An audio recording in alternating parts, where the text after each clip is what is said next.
11 minutes past 8. It's time for State of It with Selwyn Manning at 36th-parallel.com and also livenews.co.nz. Selwyn, good morning.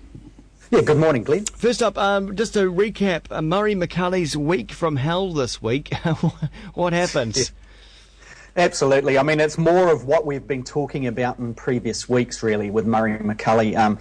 The questions that the Labour spokesperson for Foreign Affairs, Phil Goff, has been laying in the House to McCully have really been unpicking McCully's handle and grasp of the portfolio itself. As Minister of Foreign Affairs, like we all know, McCully, representing the national-led government, has been trying to and put in place a restructuring of the Foreign Affairs Ministry and also reform that is based and driven by a need to cut the costs of that big ministry. Got to remember that the Ministry of Foreign Affairs, in many people's eyes and thinking, is the most powerful, and that's almost a given, but it's almost the most important ministry for New Zealand. And I say that from the point of view of it's really the one that facilitates the economy, in a sense, from its export-led aspects. And without the Foreign Affairs working the diplomatic circuit, the Ministry of Trade really has a hard job actually working incognito, if you like, to squeeze the best opportunities for New Zealand's export businesses.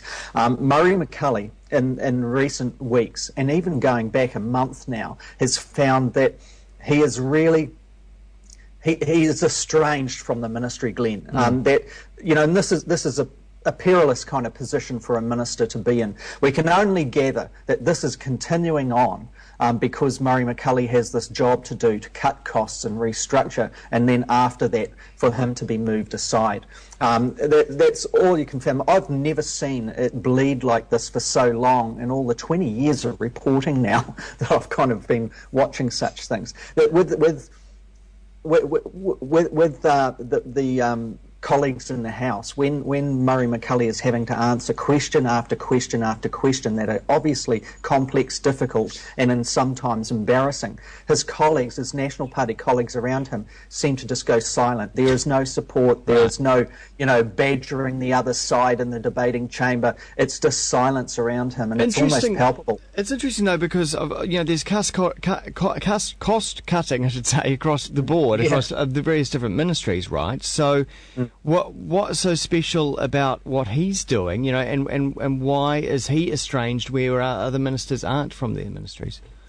Well, a couple of things stand out.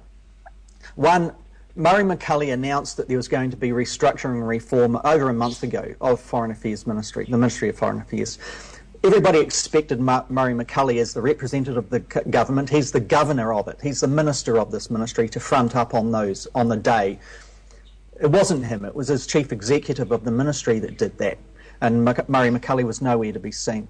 Then we see, when the criticisms inevitably flow in from the ministry itself, we see McCully giving distance to those decisions.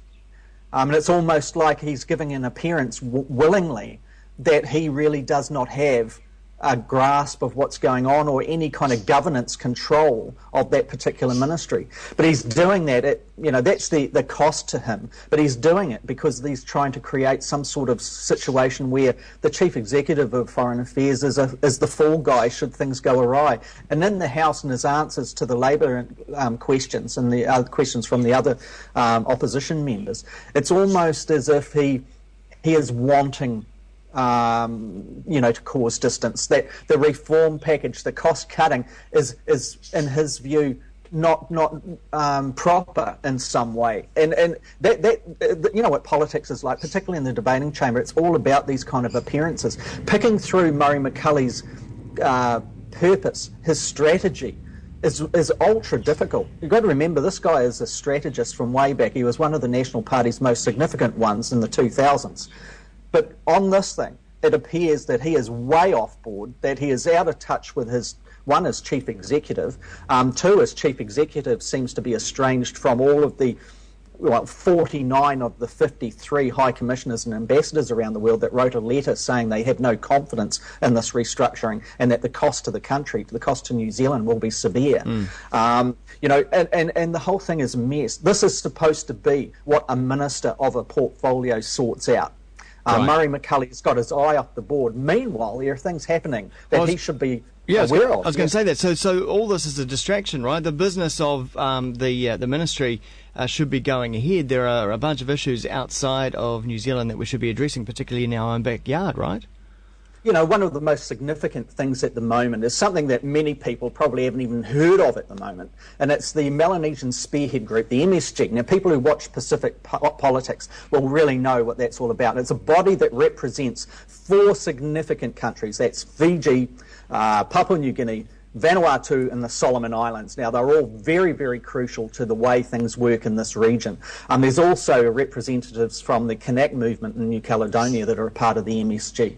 Now, that has been having its leaders' summit. So either the leaders of those countries or in Papua New Guinea's case, a representative of the Prime Minister of Papua New Guinea, have been meeting in Suva in Fiji this week. It's on the back of a series of meetings that have taken place over the last month. Now, at that meeting, it's chaired and led, the MSG is chaired and led by Frank Bainimarama, the military leader, the Commodore leader of the Prime Minister of Fiji. And one of the things that they are considering is an idea that has come out of one of the previous MSG meetings, a meeting of all of the police commissioners of that whole region. And that recommendation coming from that to these leaders was that the leaders agree to setting up what they call a legion. That this legion basically be set up to be responsible for that Melanesian bloc's policing and security needs, that this legion be a mix of police and soldiers, obviously Fiji-led in many cases, and it's Fiji that's pushing this envelope. Now, that has huge implications for New Zealand and Australia's hold on this patch. The Pacific Islands Forum, traditionally, Glenn, has been dominated by New Zealand and Australia, particularly in the economics area, the resource areas, obviously, but certainly in security. And policing. Now, when things go awry like they did up in Solomon Islands in the early 2000s, and by 2003, it was Australia and New Zealand that brokered this regional assistance mission to the Solomon Islands, this Ramsey idea that we hear of from time to time. Now, where our soldiers and our police have been up there, and also civil servants up there working to try and get the Solomon Islands back on track. Now, that is obviously components and soldiers from all over the Pacific states took part in that as well. It's not just New Zealand and Australia, but the initiative was really led and pulled together, and the money has come significantly from those 2 countries. Now, this particular move by Bainimarama is designed, in my view, when you look at it and analyse it, to squeeze New Zealand and Australia's influence off Melanesia's patch, for Melanesian states to look after their own security needs. Now, from a geopolitical point of view, that is huge, that is significant, and you haven't heard a squeak come out of New Zealand on this. No, not a squeak at all. Selwyn, thanks very much for being abreast of this issue for us. People can find out more at 36th-parallel.com, and also see this as a video once more up at livenews.co.nz. Selwyn, have yourself a good weekend, huh? See ya.